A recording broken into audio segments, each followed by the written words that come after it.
Hi, welcome to our channel. బడికి పోయే చిన్న చిన్న పిల్లల్ని ఏం తిన్నావు స్కూల్లో ఈ రోజుని పలకరిస్తే గుడ్డుపోవు తిన్నానని చెప్పి ముద్దు ముద్దుగా చెప్తుంటారు. ఆ పసిపిల్లల నోటికాడ బువ్వలాగేయాలని చెప్పి గరికపాటి గారికి ఎందుకు అనిపించింది? కూర తడిపొడిగా కలుపుకో, వెనకాల ఇంకా ఉన్నారు అనే మాటలు ఎప్పుడన్నా విన్నారా గరికపాటి గారు?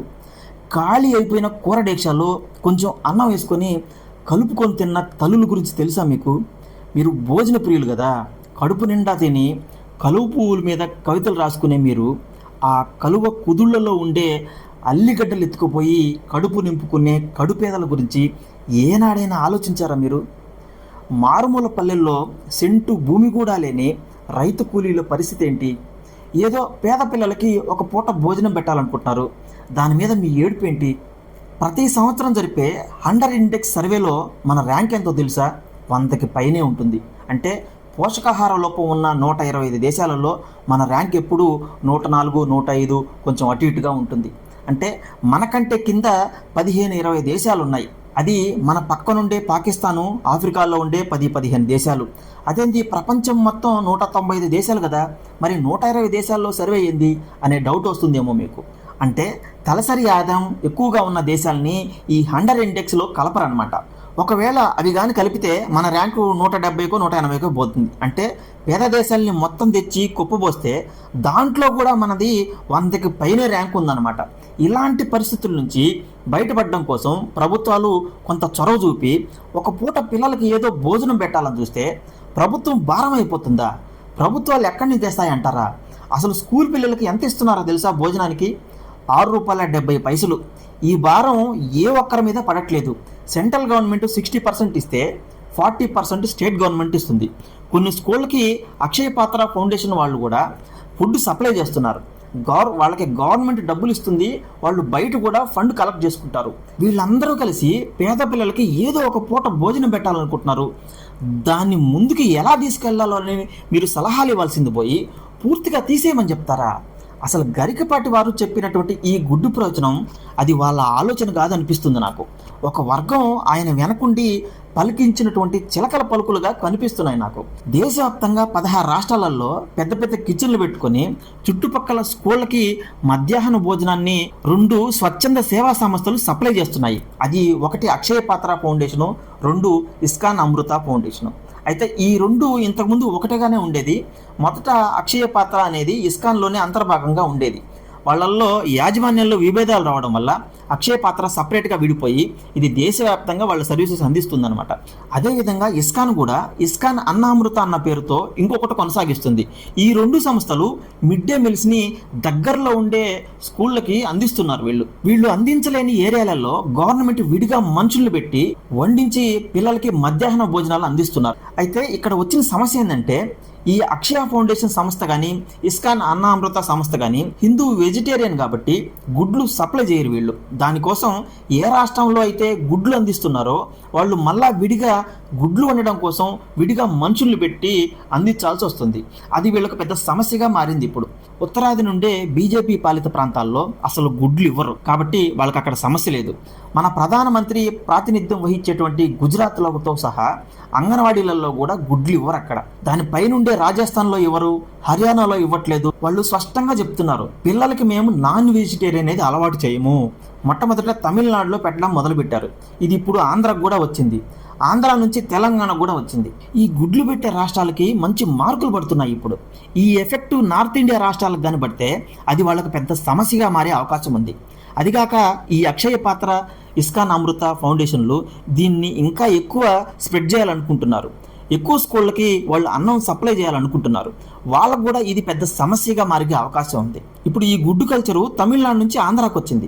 ఇప్పుడు ఆంధ్రాలో కానీ దీన్ని కట్ చేయగలిగితే బయట రాష్ట్రాలకు పోయే అవకాశం ఉండదు. అందుకోసమే గరికపాటి లాంటి వాళ్ళ చేత ముందు ఒక రాయి వేపించి దానికి పాజిటివ్ టాక్ గాని వస్తే ఇక్కడే దాన్ని కట్ చేద్దామని చెప్పి వీళ్ళ ప్లాను. ఇప్పుడు ఒక గ్రామంలో ఒక బావిలో నుంచి తాగడానికి నీళ్లు తీసుకుపోతున్నారంట ఆ ఊరు జనమంతా. ఆ పక్కనే ఉండే పొలం యజమానికి ఇది ఒక పెద్ద డిస్టర్బెన్స్గా మారిందంట. ఖచ్చితంగా రావద్దని చెప్తే జనాలు తిరగబడతారు కాబట్టి ఆ బావిలో నీళ్లు తాగితే జనాలకి పిచ్చి వస్తుందని చెప్పి ఆ బావిలో దయ్యాలు ఉన్నాయి, ఆ నీళ్లు కానీ తాగితే ఆ దయ్యాలు మీకు పడతాయని చెప్పి ఒక ప్రచారం తీసుకోవడం మొదలుపెట్టిండంట. అట్లా అనిపిస్తుంది నాకు ఈ గరికపాటి గారి గుడ్డు ప్రవచనం చూస్తుంటే. శాకాహారం మాంసాహారం అన్న కోణంలో చెప్తే జనాలు దీన్ని రిసీవ్ చేసుకోరేమని చెప్పి రూటు మార్చి చెప్పాడు ఆయన. ఆయన చెప్పడం కాదు, ఆయన చేత ఒక వర్గం చెప్పించారు. చెప్పినందుకు గాను రేపో మొప్పో ఆయనకి ఏదో ఒక శ్రీ అవార్డు ఇవ్వకపోరా ఏంది? మధ్యప్రదేశ్లో 2005 నుంచి 2018 వరకు బీజేపీ ప్రభుత్వం ఉంది. శివరాజ్ సింగ్ చౌహాన్ ముఖ్యమంత్రిగా ఉన్నాడు అక్కడ. 2015లో మహిళా శిశు సంక్షేమ శాఖ ఆదివాసీ ప్రాంతాల్లో పోషకాహార లోపం ఉందని చెప్పి అంగన్వాడీ పిల్లలకి గుడ్డు ఇవ్వాలని చెప్పి ఒక ప్రపోజల్ తీసుకొచ్చారు వాళ్ళు. ముఖ్యమంత్రిగా ఉన్నటువంటి శివరాజ్ సింగ్ చౌహాన్ ఆ ప్రతిపాదనను తిరస్కరించారు. మధ్యప్రదేశ్లో 3 ఏళ్ల తర్వాత 2018లో కాంగ్రెస్ ప్రభుత్వం అధికారంలోకి వస్తే వాళ్ళు అక్కడ అంగన్వాడీ పిల్లలకి గుడ్లు తీసుకొచ్చి ఏర్పాటు చేశారు. మళ్ళీ 2020లో 2 సంవత్సరాల తర్వాత కాంగ్రెస్ ప్రభుత్వం పడిపోయింది పాపం. జ్యోతిరాదిత్య సింధియా తిరుగుబాటు చేసి బీజేపీకి మద్దతు ఇవ్వడం వల్ల మళ్ళీ శివరాజ్ సింగ్ చౌహాన్ మళ్ళీ ముఖ్యమంత్రి అయ్యారు. ఆయన పదవిలోకి వచ్చిన వెంటనే కాంగ్రెస్ తీసుకొచ్చినటువంటి గుడ్లు పథకాన్ని రద్దు చేసి వాటి ప్లేస్లోకి పల్లీ చిక్కీలు తీసుకొచ్చాడు ఆయన. ఆ తర్వాత ఇదే వివాదం కర్ణాటకలో 4 ఏళ్ల క్రితం బీజేపీ ప్రభుత్వం ఉన్నప్పుడు మొదలైంది. కర్ణాటకలో ఒక 7 జిల్లాల్లో ఉండే పిల్లలకి పౌష్టికాహార లోపం ఉందని చెప్పి గుర్తించి ఆ 7 జిల్లాల్లో ఉండే స్కూల్ పిల్లలకి వారానికి 2 సార్లు గుడ్లు ఇవ్వాలని చెప్పి నిర్ణయించారు. అయితే అక్కడ ఉండే లింగాయత వర్గానికి, కొంతమంది హిందుత్వవాదులకి, మఠాధిపతులకి ఈ గుడ్లు పథకం నచ్చలేదు. గుడ్లు ఎలా వేస్తారు పిల్లలకి మీరని చెప్పి దాని మీద ఒక పెద్ద వ్యతిరేకత తీసుకొచ్చారు.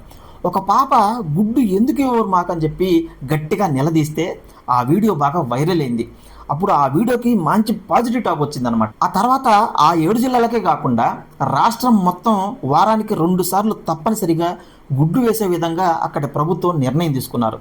అయితే ఇక్కడ మనం తెలుగు రాష్ట్రాలని అప్రిషియేట్ చేయాలి. వారానికి 5 సార్లు గుడ్లు ఇచ్చే రాష్ట్రాలలో తమిళనాడు, ఆంధ్ర నెంబర్ 1 ప్లేస్లో ఉంటే తెలంగాణ వారానికి 3 సార్లు ఇస్తూ సెకండ్ ప్లేస్లో ఉంది. మిగతా ఏ రాష్ట్రాలలో పిల్లలకు కానీ అంగన్వాడీలకు కానీ ఈ పద్ధతిలో గుడ్లు ఇవ్వట్లేదు. కర్ణాటక, కేరళలో కూడా వారానికి 2 సార్లు ఇస్తున్నారు. ఇక్కడ పోషకాహార లోపం, ఆహార భద్రత అనేది కేవలం పిల్లలకే కాదు ప్రతి పౌరుడికి ఉండాలని చెప్పి పెద్ద పెద్ద కంపెనీలలో పనిచేసే ఎంప్లాయీస్ కూడా వాళ్ళ జీతంలో కొంత భాగాన్ని ఆహారానికి కేటాయించాలని చెప్పి వాళ్ళు సోడెక్సో ఫుడ్ కూపన్స్ అని ఇస్తారు వాళ్ళకి. ఇది ఎందుకు ఇస్తారంటే ఎవరైనా డబ్బు విషయంలో బిసినారితనం చూపించి సరిగా తిండి లేకుండా డబ్బును పోగేసుకుంటారేమో అని చెప్పి 12-15 వేల రూపాయల వరకు సరిపెట్టేటువంటి కూపన్లు ఇస్తారు వాళ్ళకి. ఆ కూపన్లు ఖాళీ ఫుడ్ కోసమే ఖర్చు పెట్టాలి, మిగతా వస్తువులు కొనుక్కోవడానికి అవి పనికిరావు. WHO కానీ, హంగర్ ఇండెక్స్ సర్వే చేసే సంస్థలు కానీ ఒక రోజులో ఒక చైల్డ్కి నువ్వు ₹1 ఖర్చు పెడితే అవి తిరిగి 15-20 సంవత్సరాల తర్వాత దేశానికి ₹9 రూపంలో తిరిగి వస్తాయని చెప్తారు. ఈరోజు పిల్లలు ఆరోగ్యంగా పెరిగితే రేపు సమాజానికి వాళ్ళు ఆర్థిక అభివృద్ధిలో దేశానికి ఉపయోగపడతారు కాబట్టి